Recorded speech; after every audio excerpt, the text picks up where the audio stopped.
अस्सलाम वालेकुम नाज़रीन, मैं हूं अब्दुल रज़ाक खट्टी।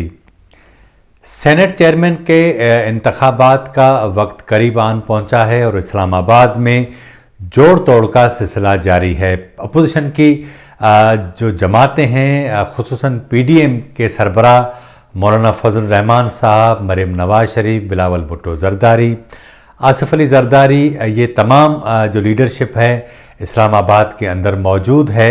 और गुज़िश्ता रात ही पीडीएम का सरबराही इजलास हुआ था, जिसमें यूसुफ रज़ा गिलानी को पीडीएम की जानिब से चेयरमैन सेनेट का मुतफ़िका उम्मीदवार नामज़द कर दिया गया था, जबकि इमरान खान ने पहले ही सादिक संजरानी को हुकूमत का उम्मीदवार नामज़द कर दिया है। इस सिलसिले में जो नंबर गेम है वो बड़ी जो है वो हैरान कुन भी है, लेकिन जो नताइज हमें नज़र आ रहे हैं वो उससे ज़्यादा हैरान कुन हैं।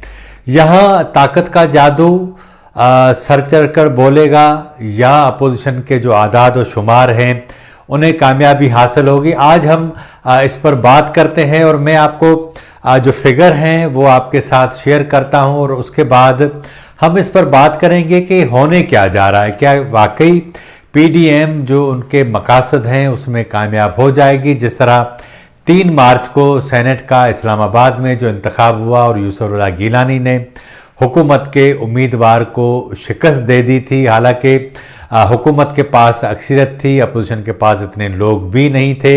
उसके बावजूद जब अपोजिशन ने हुकूमती उम्मीदवार को शिकस्त दी तो हुकूमत का जो रद्द अमल था वो फितरी था। और उसके बाद कौम से खिताब में और एतमाद का वोट लेने के वक्त इमरान खान साहब ने जिस तरह अपोजिशन को जो है वो तनकीद का निशाना बनाया, जिस तरह इलेक्शन कमीशन को तनकीद का निशाना बनाया, वो आपको सबको मालूम है, ये किसी से ढकी छुपी बात भी नहीं है।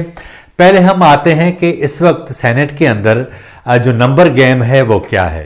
इस वक्त पाकिस्तान तहरीक इंसाफ सबसे बड़ी जमात है सेनेट के अंदर और उसके 27 सेनेटर्स हैं, यानी कुछ जो है वो रिटायर्ड हुए, लेकिन इस बार वो पाकिस्तान में पहली बार सबसे बड़ी जमात होकर सेनेट में आई है। दूसरे नंबर पर पाकिस्तान पीपल्स पार्टी है जिसके 21 जो है वो अरकान हैं। इसी तरह पाकिस्तान मुस्लिम लीग नून जो है इससे पहले नंबर की जमात थी, लेकिन इस बार वो जो है वो तीसरे नंबर पर आ गई है, उसके 18 अरकान हैं।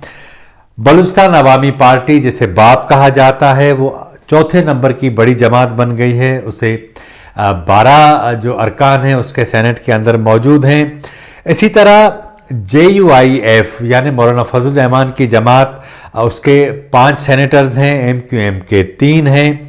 बलूचिस्तान नेशनल पार्टी मैंगल के 2 सेनेटर्स हैं, नेशनल पार्टी का 1 सेनेटर है, पख्तूनख्वा मैप के 2 सेनेटर्स हैं। इसी तरह पाकिस्तान मुस्लिम लीग कायदे आज़म का 1 है, फंक्शनल लीग का 1 है, फाटा के 4 अरकान हैं, 4 रिटायर्ड हो गए इसलिए अब बाकी 4 बचे हैं। ANP के 2 हैं, जबकि जमात इस्लामी का 1 सेनेटर है। ये टोटल तादाद जो है वो 100 बनती है। अब इसहाक डार साहब जो हैं वो मुल्क से बाहर हैं, उनकी यहाँ जो रुकनियत है वो भी मुअत्तल है, तो उस हिसाब से अब ये जो फिगर है वो रह जाती है 99। इस वक्त अपोजिशन के पास 53 अरकान हैं, जबकि हुकूमत के पास 47 अरकान की हिमायत हासिल है। अब ये जो फाटा के 4 अरकान हैं उनमें शमीम आफरीदी जिनका ताल्लुक फाटा से था वो पीपल्स पार्टी में शामिल हो गए हैं, तो 1 रुकन ये निकाल के, वैसे तो 52 थे, 1 रुकन इसको निकाल के तो ये 53 हो जाते हैं। तो 53 और 47 का ये जो मामला है, इसमें जो सबसे अहम बात है वो ये है कि जमात इस्लामी ने कहा है कि वो इस सेनेट चेयरमैन के इलेक्शन में इस इंतखाब का हिस्सा नहीं बनेगी और ख़ुद को गैर जानबदार रखेगी। मुझे एक किस्सा याद आ रहा है कि जब शेर और बकरी की लड़ाई होती है और उसमें अगर कोई कहे कि मैं गैर जानबदार हूँ तो जाहिर है कि आप गैर जानबदार नहीं होते, आप शेर की तरफ होते हैं, क्योंकि बकरी की ऑलरेडी शामत हर सूरत में ही शेर के हाथों आनी है। तो जब आप कहते हैं कि मैं गैर जानबदार हूँ तो इसका मकसद ये होता है कि आप ताकतवर फोर्सेस के हाथ के मजबूत कर रहे होते हैं। यही होता है कि زندگی میں تمام چیزیں کبھی بھی آئیڈیل نہیں ہوتی، لیکن آپ فیصلہ اس وقت آپ کو کرنا پڑتا ہے کہ آپ کس صف میں کھڑے ہیں، کہاں پر کھڑے ہیں۔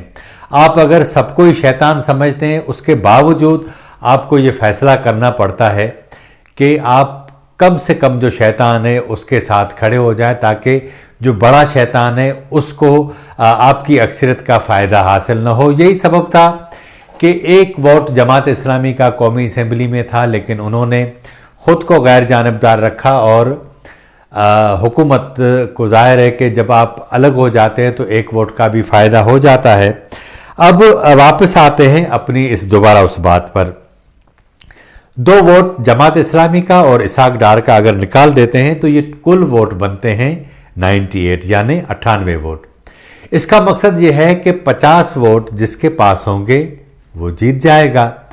اب اس وقت گما پھرا کے جو صورتحال ہے وہ یہ بتا رہی ہے کہ صادق سنجرانی کو 3 ووٹ چاہیے تو 47 ان کے پاس ہیں، 3 ووٹ چاہیے تو 50 ووٹ میں وہ چیئرمین سینٹ بن سکتے ہیں۔ آج پارلیمنٹ ہاؤس میں گیا تھا، مختلف لوگوں سے گپ شپ ہوئی۔ ذرائع نے یہ بتایا ہے کہ یوسف رضا گیلانی کو فنکشنل لیگ نے اس بات کا یقین دلایا ہے کہ ان کا جو 1 ووٹ ہے وہ یوسف رضا گیلانی کو ملے گا، یعنی اگر جماعت اسلامی کا ووٹ نکال بھی دیا جائے تو اس کے باوجود ان کا جو ووٹ ہے وہ 1 بڑھ جاتا ہے۔ تو یہ جو فگر ہے یہ بتا رہے ہیں کہ بظاہر اس وقت جو صورتحال ہے اس میں یوسف رضا گیلانی جیتے ہوئے ہیں، لیکن سوال یہاں یہ پیدا ہوتا ہے کہ 3 مارچ کو جس طرح پی ڈی ایم کی جماعتوں نے حکومت کو اور اسٹیبلشمنٹ کو جس طرح شکست دی، اب وہ 12 مارچ کو جب سینٹ چیئرمین کا انتخاب ہوگا تو ہر صورت میں وہ اس کا بدلہ لینے کے موڈ میں نظر آتی ہے۔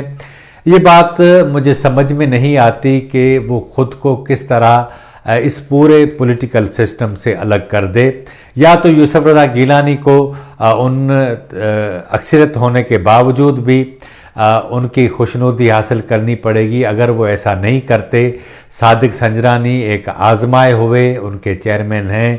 صادق سنجرانی وہ فیس ہیں جنہیں پاکستان کے اندر اسٹیبلشمنٹ کا ایک سویلین فیس کہا جاتا ہے، جو ایوان بالا کو لیڈ کرتا ہے۔ ظاہر ہے کہ آپ ایک ایسے شخص پر کس طرح اعتماد کر سکتے ہیں جو ماضی میں پرائم منسٹر رہا ہو اور اس نے آپ کے اوپر تنقیدیں بھی کی ہوں۔ تو یہ یہاں جو بڑی صورتحال جو ہے وہ اب کشمکش والی ہو گئی، اور آپ سمجھیں کہ یہ بڑا ہی کانٹے دار مقابلہ ہے۔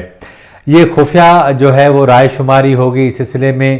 اس سینٹ کے جو انتخابات ہوتے ہیں، الیکشن کمیشن جو ہے وہ یہ انتخابات نہیں کرواتا، بلکہ خود سینٹ سیکریٹریٹ جو ہے وہ اس کا انعقاد کرتا ہے۔ جو شیڈول ہے وہ اس طرح ہے کہ 11 مارچ کو رات کو 11:59 پر جو موجودہ جو 52 سینیٹرز ہیں ان کی جو مدت ہے وہ ختم ہو جائے گی۔ 12 مارچ کو نئے جو سینیٹر منتخب ہو کر آئے ہیں وہ اپنے عہدے کا حلف اٹھائیں گے۔ اس کے بعد چیئرمین اور ڈپٹی چیئرمین کا انتخاب ہوگا۔ ڈپٹی چیئرمین کے لیے پی ڈی ایم نے مولانا عبدالغفور حیدری کو متفقہ طور پر اپنا امیدوار نامزد کر دیا ہے۔ مولانا صاحب اس سے پہلے بھی ڈپٹی چیئرمین سینٹ رہ چکے ہیں، لیکن حکومت کی جانب سے ابھی تک اس بارے میں کوئی اعلان نہیں کیا گیا۔ آج وزیر دفاع پرویز خٹک نے یہ بات ضرور کہی تھی کہ اگر مولانا عبدالغفور حیدری کو پی ڈی ایم نامزد کرے تو ہم بھی ان کی حمایت کرنے کے لیے تیار ہیں۔ مجھے نہیں معلوم کہ انہوں نے درار ڈالنے کی کوشش کی یا ایسے ہی لائٹر موڈ میں کہا، لیکن انہوں نے یہ بات کر دی۔ اسے لگتا ہے یہ کہ ابھی تک انہوں نے کوئی فیصلہ نہیں کیا، لیکن کیونکہ بہت سارے اتحادی ہیں، ایم کیو ایم بھی ڈپٹی چیئرمین کی امیدوار ہے، ممکن ہے کہ آزاد جو ارکان ہیں وہ بھی یہ ڈیمانڈ کریں کہ ہمیں بھی ڈپٹی چیئرمین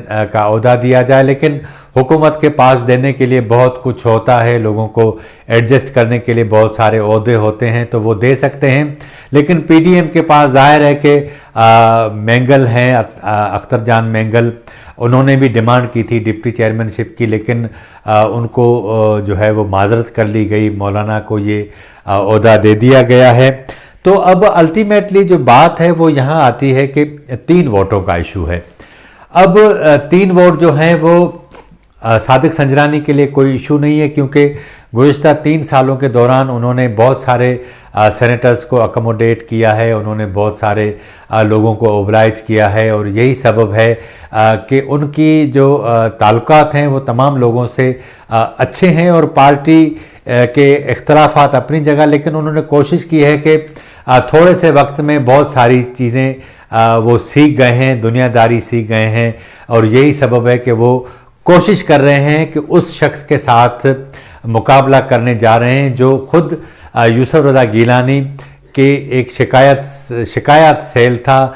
ये एक दौर में उसके इंचार्ज थे, उनके बरखुरदार थे, उनके माते थे, लेकिन वक्त की बात है आज यही जो साहब हैं वो यूसुफ रज़ा गिलानी के साथ मुकाबला करेंगे, और हत्तल इम्कान इस कोशिश में है कि कहीं से भी कोई भी हिमायत हासिल करके, कोई भी तरीका हासिल करके यूसुफ रज़ा गिलानी को शिकस्त दी जाए, क्योंकि सादिक संजरानी बुनियादी तौर पर उन कुव्वतों के साथ खड़े हैं जिन्होंने उनको मुल्क के सबसे बड़े ओहदे पर बिठाने में कामयाबी हासिल की। हालांकि इससे पहले न वो MPA रहे, न ज़िला नाज़िम रहे, मुमकिन है कि कौंसलर वगैरह रहे हों, इस बारे में भी कोई पता नहीं है। हालांकि जब वो चेयरमैन सेनेट मुंतखब हुए थे तो हम सारे जो दोस्त हैं जो पार्लियामेंट कवर करते हैं उनके लिए मसला था कि नए चेयरमैन सेनेट का प्रोफाइल क्या है, तो किसी को कुछ भी पता नहीं था।